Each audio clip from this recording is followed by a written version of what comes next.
You are listening to From Embers, a weekly show on CFRC 101.9 FM about anarchist and anti-authoritarian ideas and practice.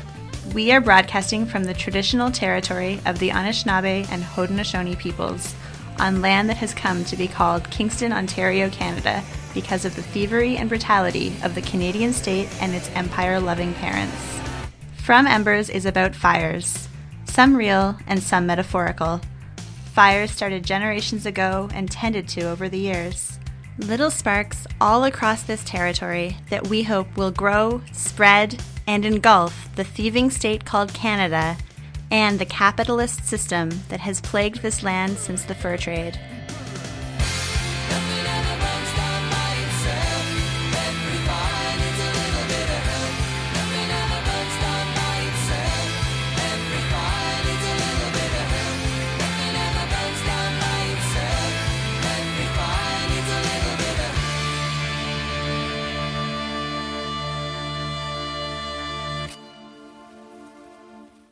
This week, I'm sharing an interview I did a couple of weeks ago with Blandine from Projet, Accompagnement, Solidarité, Colombie, or PASC. I've known about the PASC and have been seeing that group around since I was kind of a baby anarchist in Montreal.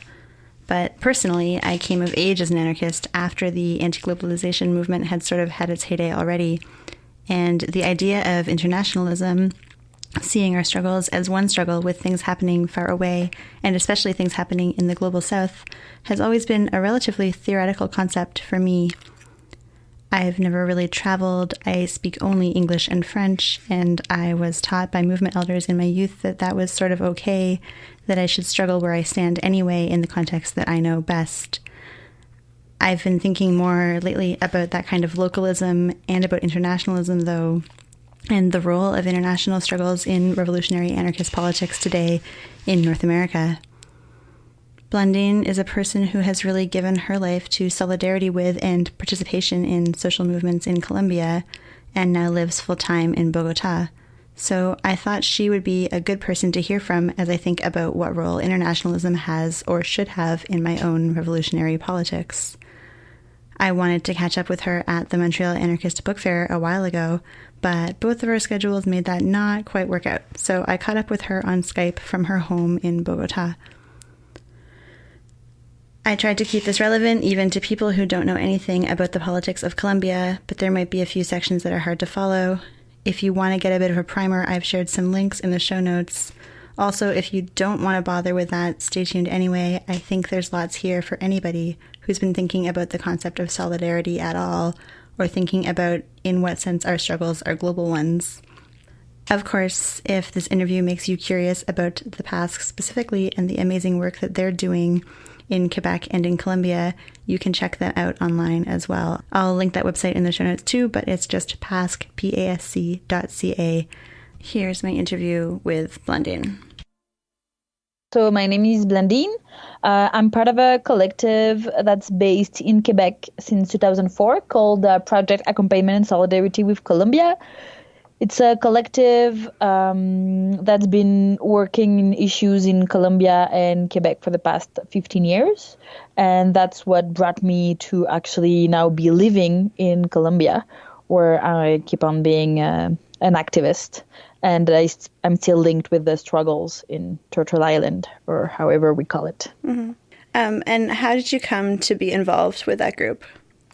So that group started in 2004, which is a few years after, like what we would call the big start, at least in Quebec, of the anti-globalization movement, the struggle against the Summit of the Americas, all these anti-capitalist perspective. And part of that was being part of the convergence of the anti-capitalist struggles and several groups in solidarity with Latin America. So we would be the same people organizing demos, but also sometimes in summer, because we were a student, going to Latin America. And we were a bit confronted with that, disconnection between, being those white activists from the North, going to know struggles in the global South in summer and then do a newspaper and so forth. So at some point in one of the assembly, we decided to focus on what we call direct solidarity, which was go way deeper in the way to connect to movements and create long-term relationship with movement in the South. So many groups were created at that time, and PASC was created. As many young folks involved in student movement, student strikes, anti-globalizations. I wanted to go south, but I didn't want it to, these kind of ideals you have to how to deal with your own contradiction, knowing that you won't get rid of them. So that's actually how I got involved in PASC, because I had, friends and even roommates who would tell me about the struggles of communities in Colombia, and I would relate to it. And I have to admit, I would idealize it and have a bit of a romantic perspective on it. And this is discussion we had in PASC for many years. So it's an affinity-based collective, even if it's not, you don't have to be an anarchist to be part of it, even if it happens that many of the people that are part of it are anarchists. We definitely have an anti-capitalist perspective and so forth. And it's been a great collective in terms that we stopped studying and everyone had a job and made other choices in their life. But many people decided to actually go and live in the countryside, have collective autonomy, buildings of house, of gardening, and many local projects. We were already involved in local struggles in Quebec. So that's how it kept existing for the past 15 years. So even though it's not like an anarchist collective, what would you say are the politics of PASC? What brings you all together? I mean, there's definitely an anti-capitalist, anti-patriarchal, feminist perspective. Also 15 years is a long way to go in terms of political discussion. We affirm ourselves way more anti-colonial now than was the case at the beginning, because we've been way more involved in indigenous solidarity and networking campaigns and so forth. Her perspective, we have a strong anti-oppression analysis that brought us to, many even crises in terms of, what makes sense. That international solidarity thing is full of so many contradictions, is, being mostly white people from Canada is also plenty, full of contradictions. So we're actually a group that's ready to question ourselves many times and to assume what we can work on, and sometimes assume, when we've been called to reflect on some issues, decide what we can or cannot work on. We also work closely on campaigns with Solidarity across borders and these kind of migrants issues, ecology, let's say, many things. And when the group formed, what was the political or social situation in Colombia that caused you to form that group? So at the very beginning, in 2004, 2005, when we started to do Accompagnement in Colombia, we actually started in a really specific region, which is a Pacific region of Choco, which is basically, if you check a map, in between what would be Panama and Ecuador, and it go halfway of Colombia on the Pacific coast. It's mainly Afro-descendant communities, so it's actually, the population are actually people who are called cimarrones. It's people who've been escaping from slavery and actually build their own way of living and their own culture in the jungle, and actually had almost no contact with national government until a century ago. So it's been, so it's a really particular part of Colombia. War was raging at the time. Actually, it's still raging at the time, but there's many changes in between. So you would have peasant communities, Afro communities organized in their territories, facing displacement. So literally, it was paramilitaries and military coming and be like, we're going to kill everyone. And then we would have to use concept that we actually ate of the state and of international humanitarian law and this kind of thing, and be like, we're here and the Canadian embassy knows about the fact that we're here and you shouldn't be killing everyone. And basically it kind of worked. That's kind of that weird thing of international accompagnement that's been used in Colombia, in Palestine. There was experiments of that in Iraq. So, it's using your privilege against the same people, the same capitalist system that actually want to get rid of communities. So this was basically what we were doing there at the time. obvious, and the main issue was palm oil trees. So it was also a moment in which, in 2004, for example, in Quebec, people were all about like biodiesel. It was like, yeah, we're gonna get rid of oil and everything's gonna be great because now we have biodiesel. So it was a bit of that beginning of campaigning against green capitalism. So it was also one of the main issue. And the situation in Colombia at the time was actually the far-right government of Álvaro Uribe from 2002 to 2012, which is a government that is clearly linked with paramilitarism. Paramilitarism, just to give an explanation, it's like that way of repression that's been used in many countries in the global south, which is basically having undercover operation of the army or civilians armed and trained by the army in order to commit massacres and do what can be called like dirty war. I'm not sure there's clean war, so I don't really like that term. But that's what people have been calling dirty war. So this was exactly what was raging, specifically in regions like Choco at the time. And what did you, as activists from the PASC, do to engage with the situation? What are some of the things that you did early on? So that was one of the debate, right? Because for example, we were legally recognized as an NGO in Canada, which was a huge debate among many anarchists, you can imagine. But also because we actually needed to formalize the kind of work we were doing in order for it to be useful for the people on the ground. And we started to campaign in Quebec, as I was saying, against green capitalism in general. Later, it became something mainstream, like to critique green capitalism, but it wasn't at the time. It's been something also really particular, like we've been changing like campaigns and way too involved, depending on how evolves politics in Colombia or in Canada.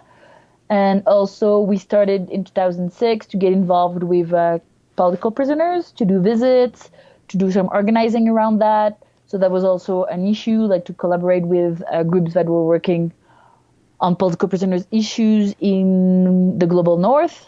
For example, like the Certain Days calendar, making sure that Colombian political prisoners could contribute to the calendar, and these kind of networking and building bridges among struggles. So that was the case also at the time.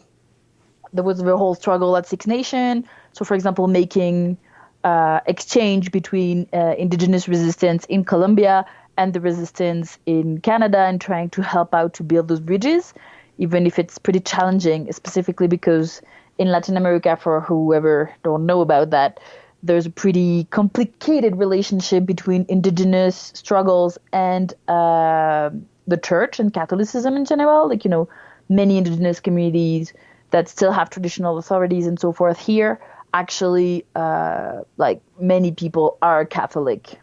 Mm-hmm. And this is something really hard to connect between like Turtle Island and the south of the continent. But it's been like some of the early struggles, let's say, and bridges we tried to build.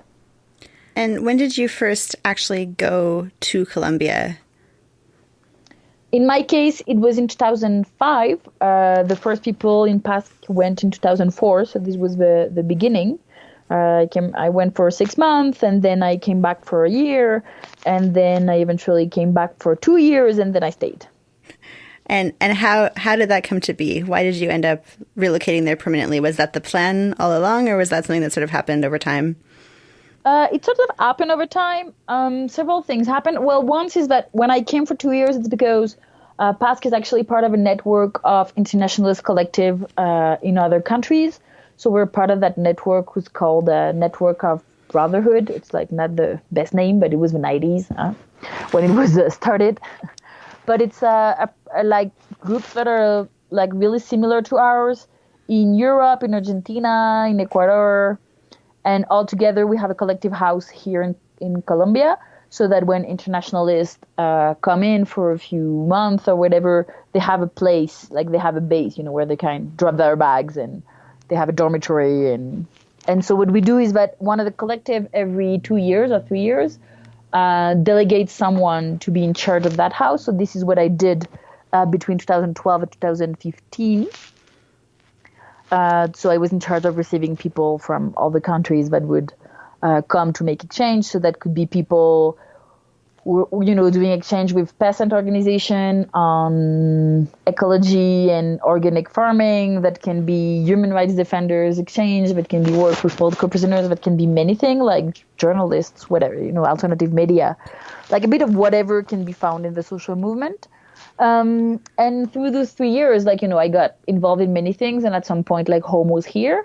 And I felt there was a place for the kind of work I can do here, which is for me, it's really important to stay linked to Canada and to PASC, because it's easy to kind of forget where you come from, what are those privileges, how they can be used. But for example, for social movements here, it's pretty useful to have people who speak 3 languages, who know struggles in other places, and who can help out with the international networking in general. How has the political situation in Colombia changed, and what is it like now? Okay, so we had the far-right government, and then we had, let's say, a conservative government, and then we had, let's say, a liberal government. It's almost the same. The liberal government between 2012 and 2018 worked on the peace process. So, I mean, this is the kind of thing people can relate to. People are like, Colombia, there's peace, FARC demobilized, and this kind of thing. This is the kind of thing we see in the news. So it's been what's been happening. So publicly, the government would show a more liberal democracy perspective, open to peace and to protect. Let's say that the perspective they have on peace is actually to give guarantees to foreign investment, right? It's not like peace as a social movement would see it as another way of organizing the state, or even living without a state, or whatever. That wouldn't be the perspective. So that government worked on that, but at the same time, what's been happening since 2008, starting in the south of Colombia with indigenous organizations from the region of Cauca, in the middle of the worst moments of the war against social movements, indigenous communities organized themselves and made a huge march toward Bogota, being like, if we're going to die anyway, let's die in dignity, and we oppose that colonial system and we're against it. And so as they were walking toward Bogota, many social organizations that were scared, let's say the real word, and wouldn't mobilize so much, decided to join. And this movement eventually grew and grew until creating massive national organized platforms that would challenge the policies of the government. That was not just indigenous, that was also Afro, peasant, union, workers, women's groups and students, let's say a bit of everyone. So around 2013, 2014, 2016, and even this year, you would see massive, huge strikes. So when we say strike, what do we talking about? We're talking about between 100,000 and 200,000 peasant, Afro, and indigenous communities blocking the main roads of Colombia, students doing riots and protests in the cities, and all that at the same time. So that happened a few times. And so eventually the peace agreement was signed in 2016, and there was a lot of hope from some sectors of the society that would open a space for, building more progressive policies and so forth. And there was so much mobilization that people were like, yes, we're finally going to see a change happening in Colombia, and, get rid of raging war and dirty war and so forth, and get to like something else. That wouldn't be revolution. That wouldn't be, whatever people call it, anarchy, socialism, whatever you want to call it. But that would be a positive change. Unfortunately, the past election was won by the far right again. They frame it as if it was a war between liberals and conservatives, but as we know, for example, in Canada, like they actually complement each other pretty well in terms of politics. It's not like, but yes, it meant to go backward in terms of some stuff that the social movement that kind of won or advanced on. And it's been pretty hard because, like, in terms of war in the territories, it means a lot of repression. People are detained. There's many people in jail from social organizations and social movement. There's, war is going up in many regions. There's also that whole context of the U.S. wanting to do the war against Venezuela, using Colombia as the main force, like military force for that. So it's not done yet, but it looks like it's going to happen at some point, and that wouldn't be good news for whoever don't want a full-scale war in between Colombia and Venezuela.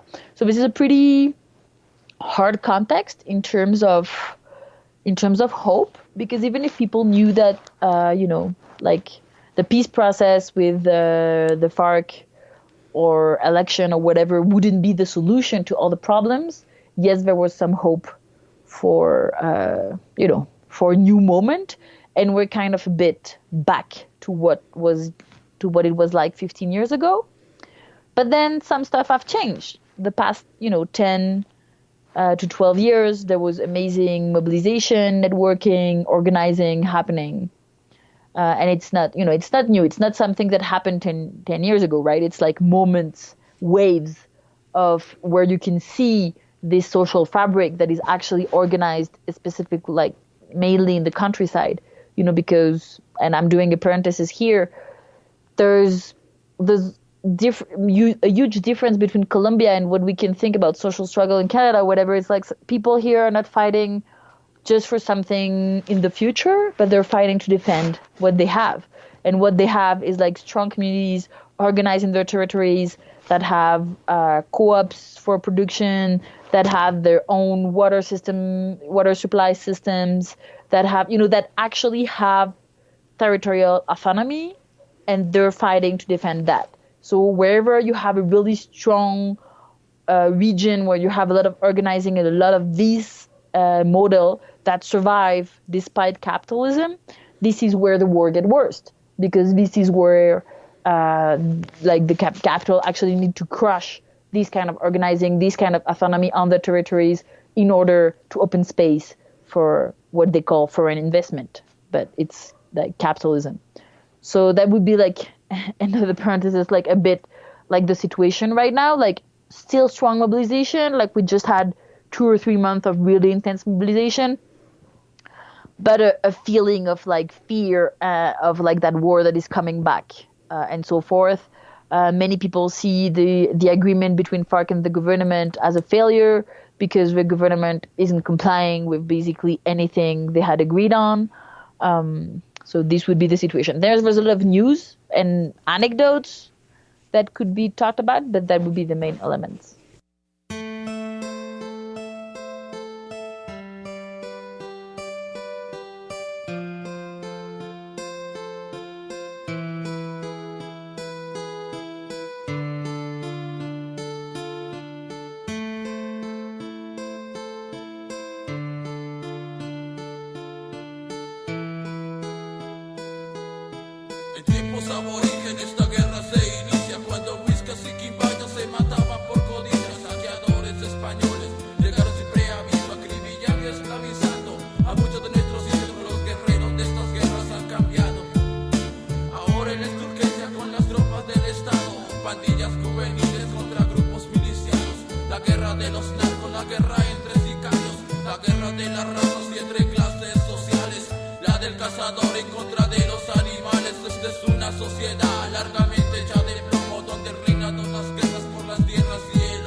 Tanto tiempo ya estamos acostumbrados a vivir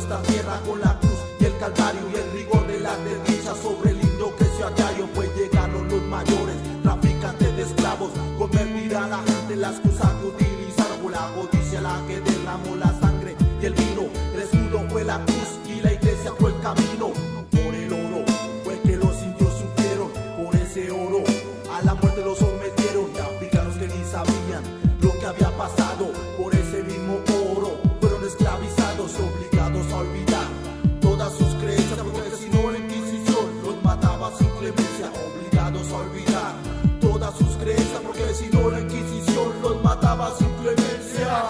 Guerra ya, y esto cuándo parará, guerra aquí, guerra ya, y esto cuándo parará, guerra aquí, guerra ya, y esto cuándo parará, guerra aquí, guerra ya, y esto cuándo parará, guerra aquí, guerra ya, y esto cuándo parará, guerra aquí, guerra ya, y esto cuándo parará, guerra aquí, guerra ya, y esto cuándo parará, guerra aquí, guerra ya, y esto cuándo parará. You are listening to From Embers on CFRC 101.9 FM in Kingston, or you might be elsewhere listening to the podcast edition of From Embers on your smartphone or computer.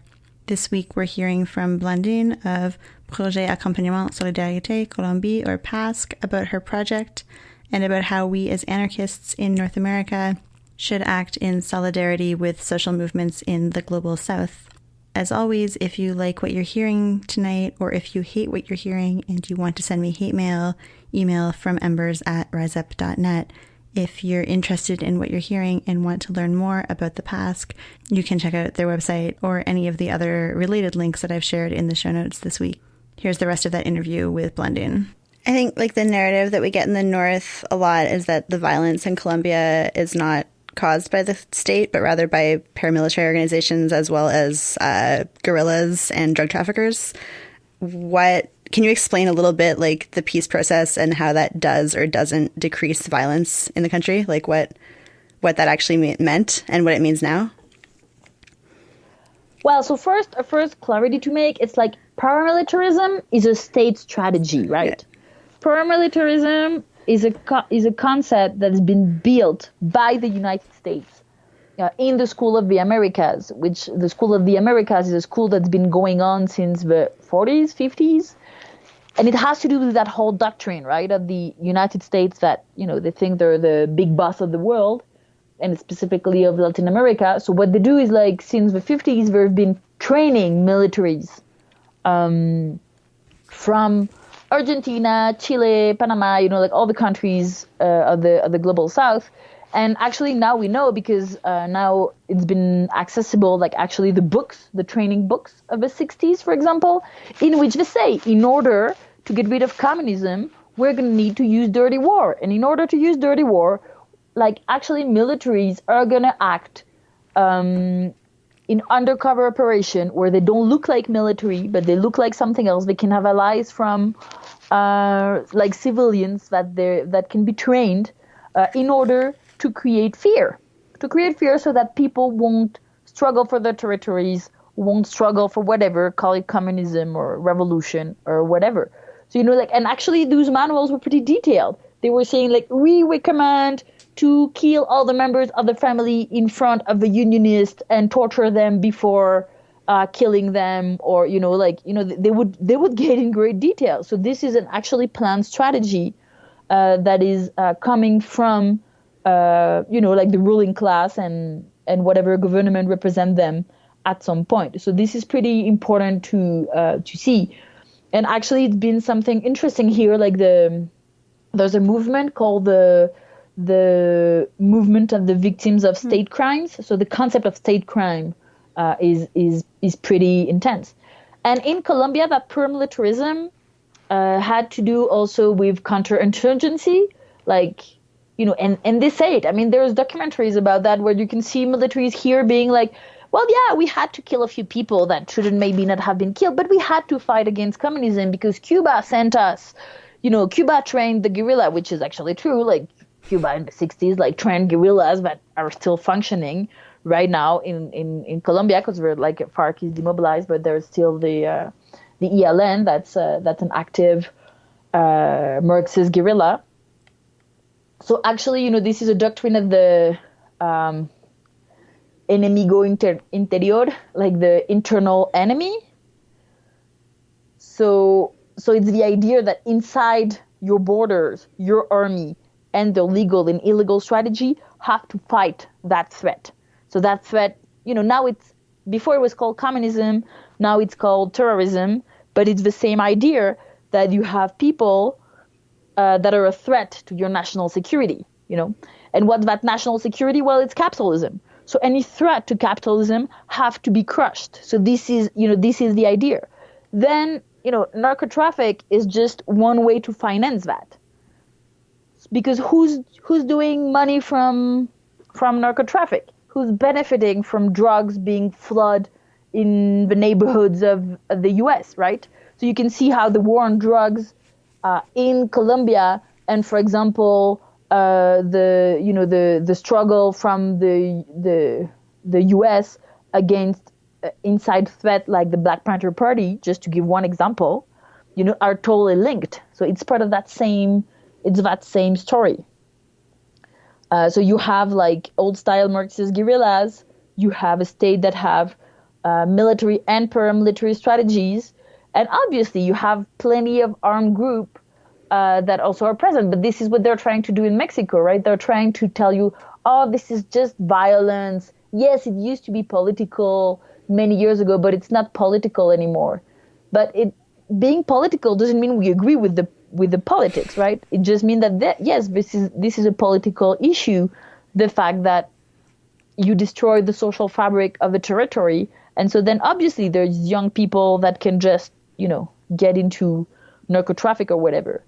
But who are the main profiteers of narco traffic are not even the small illegal groups in Colombia. Can you tell me about some of the connections between Canada and Colombia that your group is concerned about and tries to highlight? Yes. So that's one of the main element actually of what we're working on. So actually Canada is always trying to look like the good guy in terms of international affairs and foreign policy. But actually, if you get to study like Canadian foreign policy, as many countries in the world, their two priorities is the prosperity of Canadian and the security of Canadian. So even when Canada do international aid or kind of like try to look like the good guy who's helping out outside, their main objective is to actually get rid of any kind of opposition that could be a threat at some point. So, and the mean to do that is not necessarily, coup and war and whatever. It is sometimes. But sometimes it's just like, helping out with social services and building houses and, stuff like that in order for people to be less poor. So that would create security for Canada. So it's not always the case. But one of the big issue with Canada is actually his extractive industry.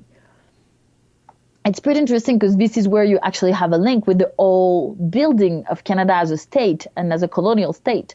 Because actually since the beginning of the creation of the state of Canada, you can see that the stock exchange from Toronto actually existed before the state existed.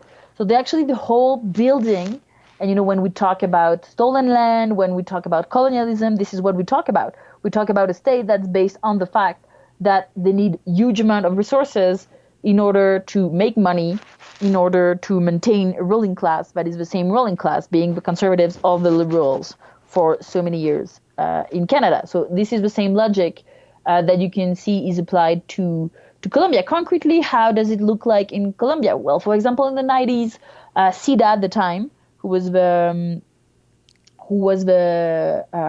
International Development Agency, actually helped Colombia to build their legal framework for mining. So it's called the Mining Code, which is actually like the protocol, like the state-recognized protocol of how to mine in Colombia. And actually Canada paid for the lawyers of the main Canadian mining companies to help Colombia to build up that framework. So right now, the law in Colombia is the law that was recommended, because obviously, it would be it's not imposed, but when you have someone like Canada helping out, you can assure yourself that you didn't have any choice to say no. That actually build up the mining code. Many similar things happened with other extractive sectors. So actually, what you can see is right now, Colombia is one of the main country where actually oil companies also are really pretty active and present. So this is one of the huge issue. Then the other one that was exactly on the same line is the free trade agreement. So there's a free trade agreement that was put in place in 2011 between Colombia and Canada, and that free trade agreement, its objective is to actually protect foreign investment. So, for example, right now you have 3 Canadian companies that are suing the Colombian government in the legal framework of the free trade agreement in order to ask for billions and billions and billions of dollars for profit they could have made if they were authorized to actually exploit some resources. So let's give some of the examples. There's a national park in the region of Saint-Urbain, in the northeast of the country, and the Canadian company at some point was said, because people organized and said, well, this is a national reserve, you can't actually get all the gold and make an open pit mining here. So then there was long-term legal process, and at the end of the day the decision was made by the tribunals that the park lines had to be better defined in order to protect the area. And the company ended up losing some of the hectares they wanted to exploit. Not all of it, just some of it. But with that excuse, they asked for billions of compensation for the profits they could have made if they had the full permit that they didn't have at the end of the day. So it means that any law that looks to protect environment, society, or whoever can be sued by Canadian companies to say, oh, we could have made that profit. It's not even a compensation for whatever cost they had to engage and then were lost. No, it's speculation on the profit that could have been made. Similar situation you can see in the Amazon.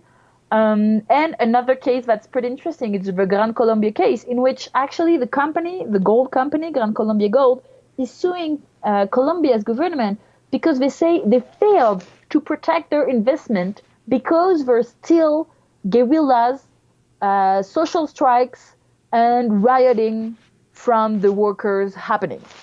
So it's a company who's actually kicking out of their land traditional artisanal miners, which is small-scale mining.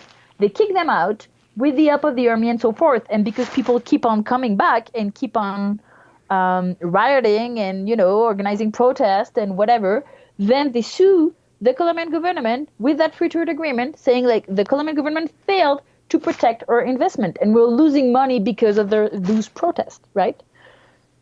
And so that would be another one. Then there's plenty other examples, but I think those two ones give a good, give a good understanding. So Canada converts itself as a judicial paradise for mining, oil companies, and all the extractive sector companies, because nobody's going to sue them. Canada is going to fight for them to defend their rights to steal all the time. So this is why actually 80% of the mining companies of the world are actually based in Canada. Not because we're actually based there. They don't have anyone employed there. No one's working there in most of the cases. But it's just we converted ourselves as a paradise for them. And it's not something, and when I say converted, it's for the international level, because actually nationally it's always been the case. So that would be so this is the main things. And one of the campaign we've been working on in PASC is it's called Targeting Canadian War Profiteers in Colombia, because it's actually how we call them, war profiteers. Because those people, I can't give an example in which I can prove that a Canadian company actually paid someone in order to get a unionist killed.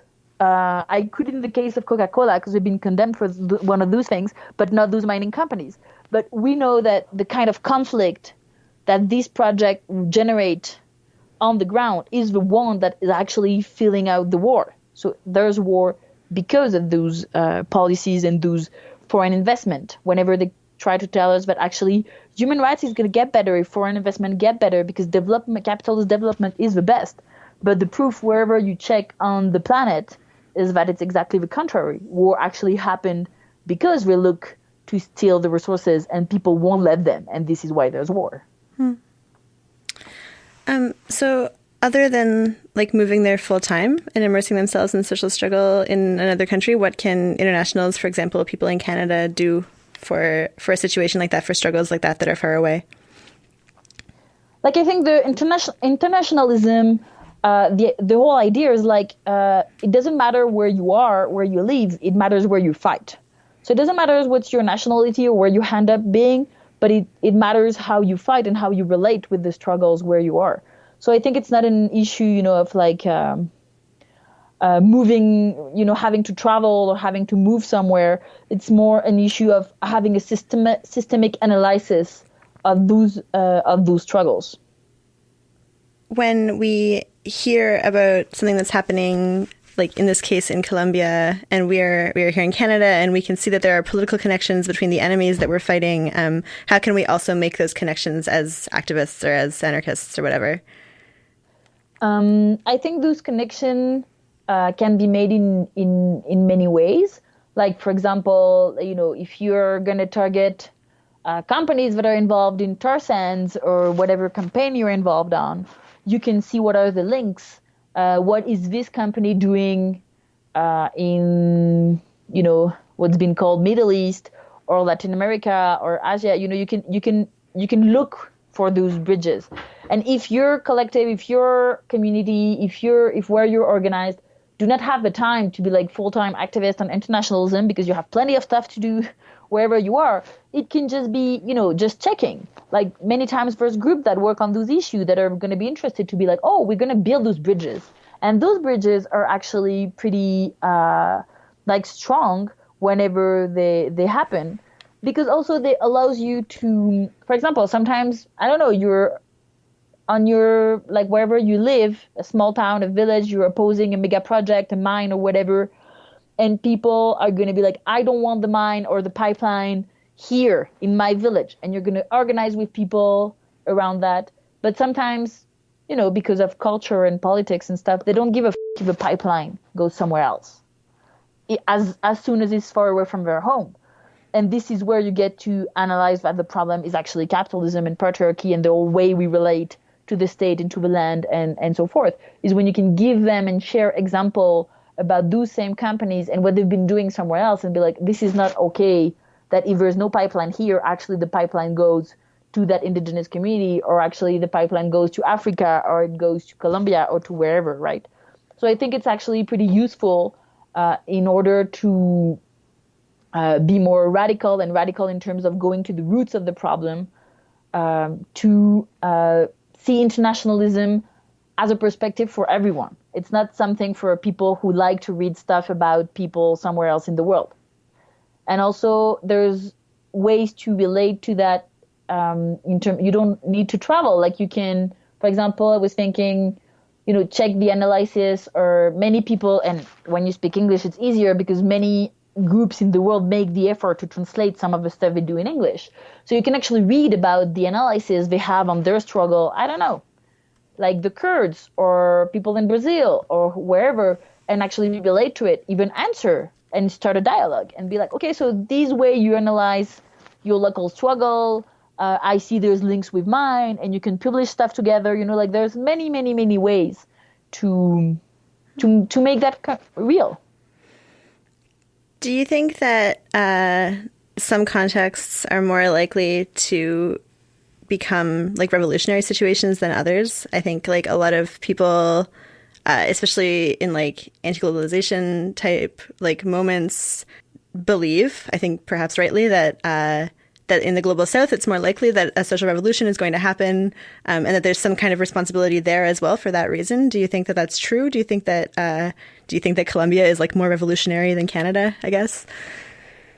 Well, I think that the short answer would be no. And why am I saying no, even if it seemed pretty obvious that the answer would be yes? um, it's because obviously the contradiction created by capitalism and so forth is always stronger in the peripheries than in the center, right? If you're in the center of the power in a city in North America, you're not necessarily going to feel, especially if you're middle class and whatever, you're not going to feel the impacts of capital the same way that maybe someone's going to feel on a reserve, for example. So obviously there's places where you're more oppressed, where you're going to feel the need for the fight on an everyday basis, and you don't have a choice. This is not something you can do or not. But it has to do with class, it has to do with gender, it has to do with race, it has to do with geopolitics and wherever you are on the planet, right? So obviously it happens that in Colombia you have more like Black, indigenous, and peasant people that are really screwed by the system and need to organize in order to survive, because if not, they won't survive, right? So yes, you happen to have, like, in terms of population, more people. But then if you're taking, like, in Canada too, like, you could see the same examples. And I remember, like, something funny. Whenever we gave workshop with PASC, like, we're invited all the time to, like, many places to do workshops. And, you know, we would do workshop in cities and around cities. And whenever we would go, for example, to Gaspésie, which is, like, 10 hours away from Montreal driving, people would relate to what's happening in Colombia way more. And I mean, the way of life in Gaspésie is far away from whatever you can see in the jungle of Choco. But they would relate to it because they're actually screwed in the same way and mechanism we are. So this is when you can get the point that it's actually one struggle. And obviously we have to be aware of privileges based on gender, class, nationality and all those things. And we have to deal with those contradictions every day. But this is why, I mean, it's not because I see, things that are, like, for example, in Kurdistan, like, you can get to, see, the full-scale revolution happening in Rojava. Obviously, it's more obvious that whatever can be happening in Turtle Island right now. But then I don't think it's more or less revolutionary. I think it's a different moment, different stages, different intensity, but it's definitely the same. I think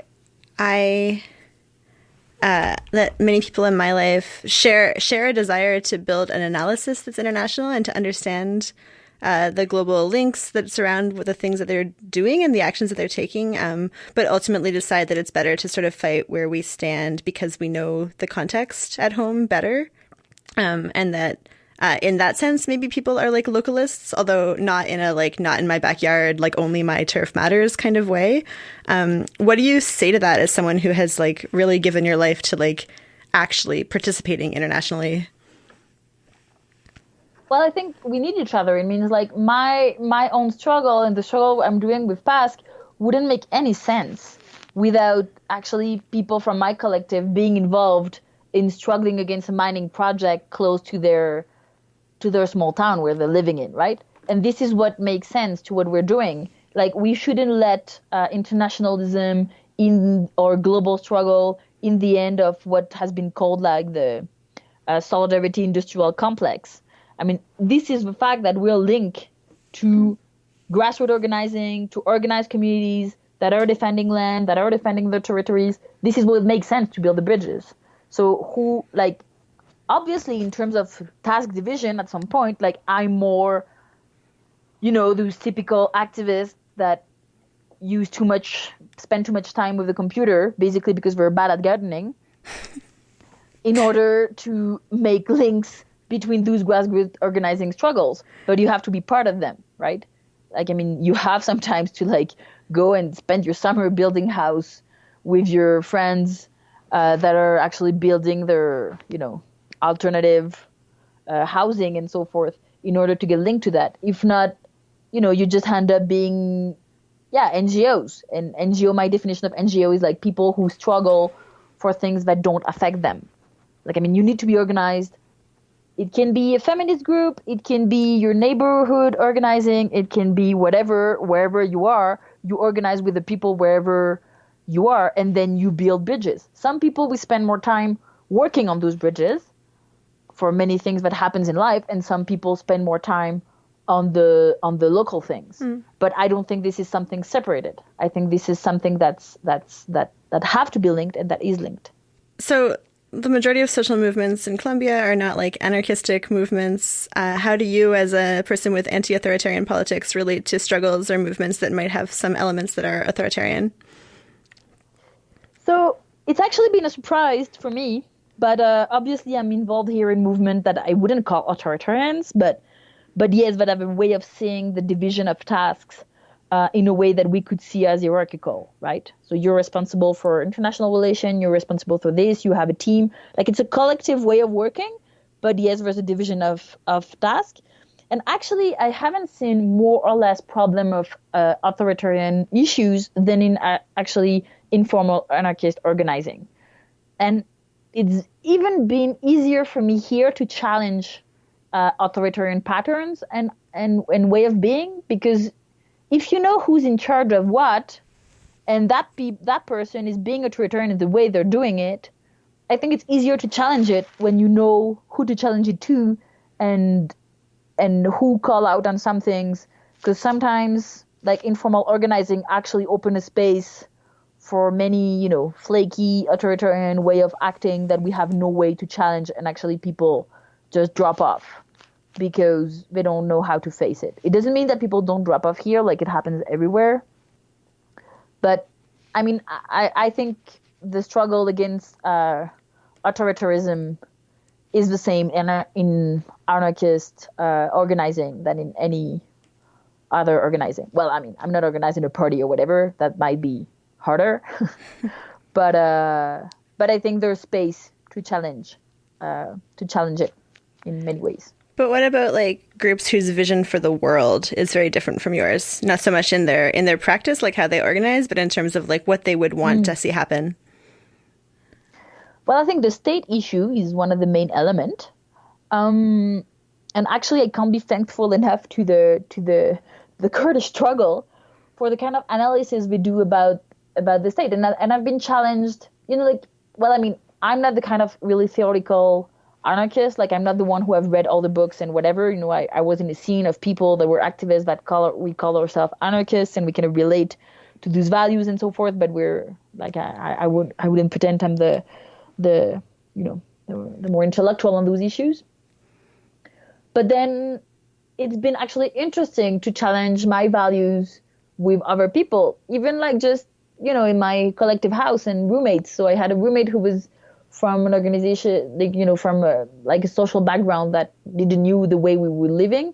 And they would say, well, I mean, you're against the state and against authority and so forth, but you have so much rules that you don't tell us about before, and we just have to suppose them and guess and understand them. And if we don't understand the rule, then we're bad people, So they would challenge me on some stuff that were for me so obvious that I actually liked. Even the conversation around the state.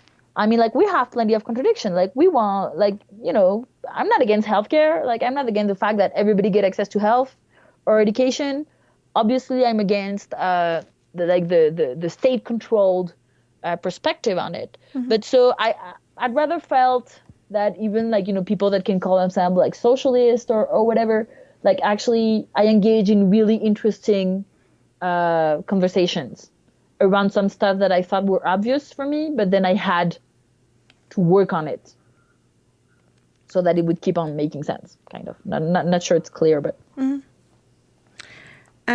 Do you think that living in a context where there has been like armed and militant struggle changes your perspective on that kind of thing? I think like here often people, many anarchists like oppose themselves to to that kind of struggle because it's like specialized and professionalized and not anti-authoritarian, and then like see themselves in opposition to that in terms of like tactics or whatever. Does that feel different for you in a context where like that is like more of a like real lived experience? So definitely it makes more interesting the whole debate around around violence and politics, because there's actually like strong lived example of what it means. So it's a good way not to romanticize at all the use of violence for political mean. So I think that's something that's enriched a lot my analysis. Also, I would say, and it sounds contrary to the beginning of the answer, is that, for example, working with political prisoners, you end up visiting people that are actually from armed groups. And you talk to them, and some of them sometimes can sound pretty social democrat. And you're like, oh, I thought if people would take guns, it's because, they wanted to do the revolution. And sometimes in Colombia, in Colombian history, well, not all armed groups have been revolutionaries, and sometimes there were leftists that were in favor of, democratic reforms, and they could take arms for that. So I think it's a good way to not romanticize and to understand in a more complex way how armed struggle can play a role in the history of Colombia, but also in the history of the world, right? And get to analyze,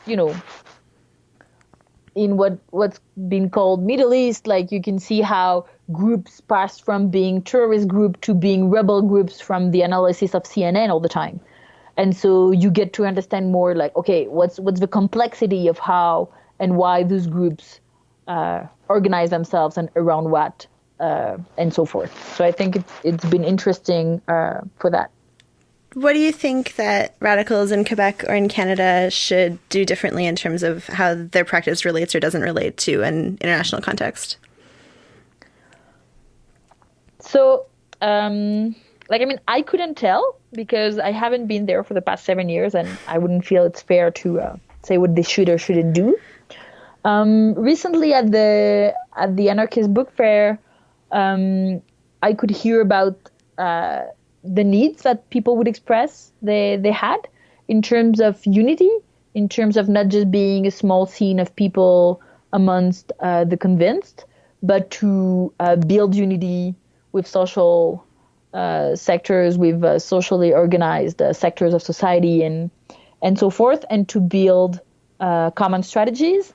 And I think relating to international struggles, talking with and about what's happening in Kurdistan, in Palestine, in many countries in the world can open up a space for that. I think that can be useful to see what's happening in other contexts in order to see with new eyes our own reality, I would say. I think it can be sometimes hard to find information that we feel like we can trust about struggles that are going on in Latin America or elsewhere in the world, because there's so much propaganda from like various state and non-state actors, and also because of language differences. How would you suggest we go about it from here? What should we read? Who should we talk to? Like, how do we find out what's going on? So whenever we check news from that, are financed by governments and so forth, I think we have to use a diversity of it, right? So if I check CNN, I'll check also Russian Today, and I'll check also Al Jazeera, and I'll check also Telesud. So this is when you have time. Then when you don't have that time to check and make a comparison between all those things, and that you need to access information in English, I would strongly recommend something that's not muy original, but Democracy Now! On their page, democracynow.org, have been doing an amazing work in the past many years to give access to information on international issues.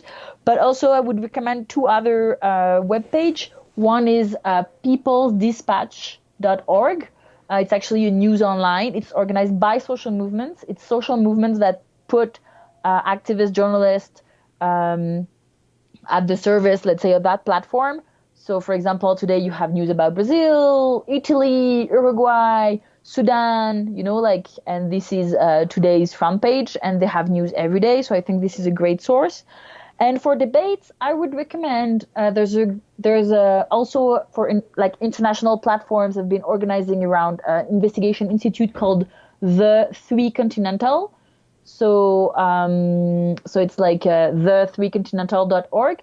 They have a weekly newsletter that usually bring up debates about what's happening. There's many news from India also and other countries, and they have notebooks and they have reports on situations. So we just published one about Venezuela. They published one about India. They've been publishing many things, so I think it's a great source. And if people are interested specifically in what's going on with PASC or in Colombia right now, how can they find out more about your group and what you do? So they can, usual things, like on the webpage, pasc.ca, right at the, if you put a /en, you're going to get straight to the English part. If not, you're going to see at the head of it the option for Spanish or English webpage. You can follow us on Facebook and so forth. Also, you can look for groups maybe close to where you are. There's groups involved with Colombia Solidarity also in Toronto and in other places in Canada, I think. En la incursión, ¡ja! Lucía Vargas, capital, Diana Bella, ajá, así son las cosas. Desde la ciudad de Bogotá, 2005. Por razones de Estado de Bogotá. Una nación que entre las cenizas se ha perdido, el tricolor refundido entre los bolsillos de los altos mandatarios, quienes han vendido su alma, el cuerpo y la tierra de un pueblo que clama a gritos justicia, comida y ante todo libertad.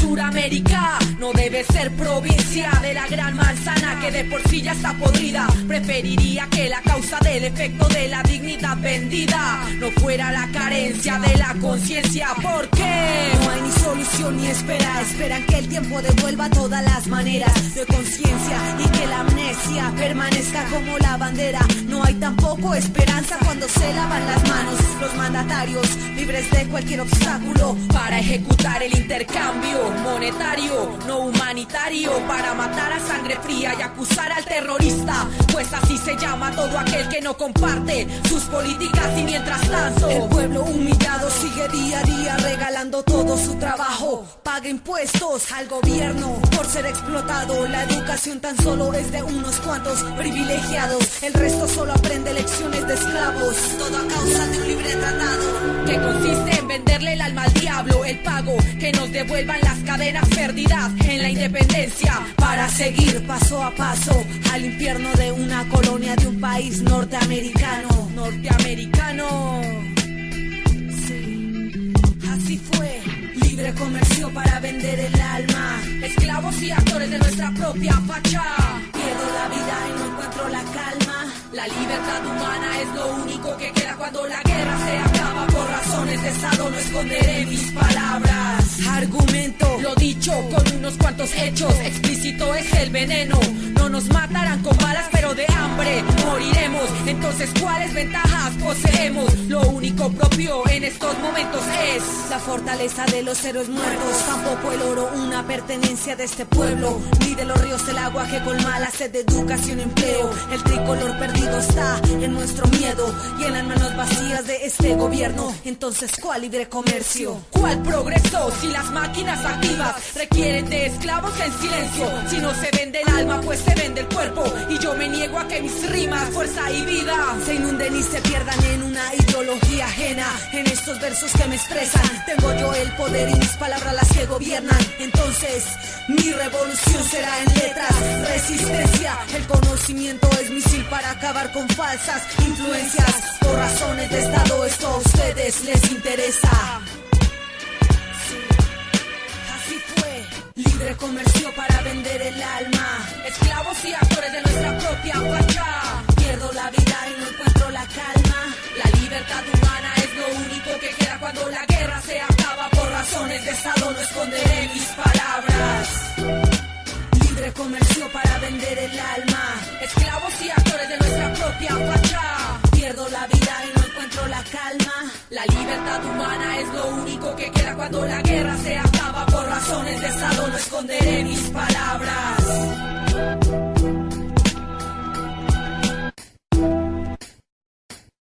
Por razones de Estado, Lucía Vargas, Diana Bella, desde Bogotá, en la incursión, Las Brand, JR. Esto fue Por razones de Estado.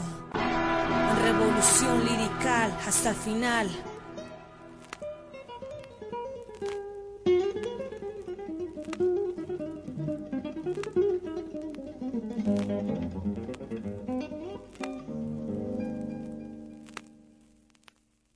I'm going to make those pompous academics regret kicking out such a genius.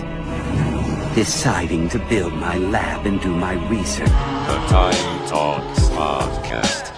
Have you ever stared at a 500-page book and wish you could just talk to the author about their ideas instead? If so, the Time Talks Podcast, part of the Channel Zero Network, is for you, where we discuss history, politics, music, and art with an anti-authoritarian and anarchist perspective. The Time Talks Podcast. What's this light? I feel different. The Time Talks Podcast.